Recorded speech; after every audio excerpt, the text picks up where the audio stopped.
Do you want to know how you can block a user on Kik? If yes, then this video is specially for you. Hello and welcome to How to Log In. Let's go ahead and start the video.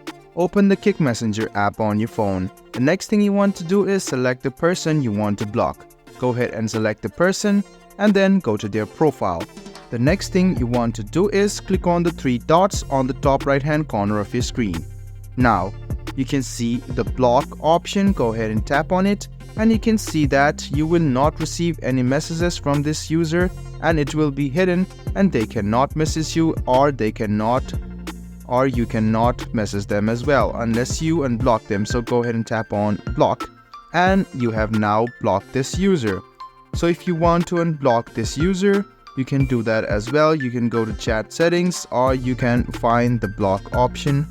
You can go to your account and find where you have blocked this person. And this way, you can easily see that there is a block list over here. You can search for a username and you can unblock the person you have just blocked. I hope this video was helpful for you. If you still have any kind of confusion, please do mention us on the comment section down below.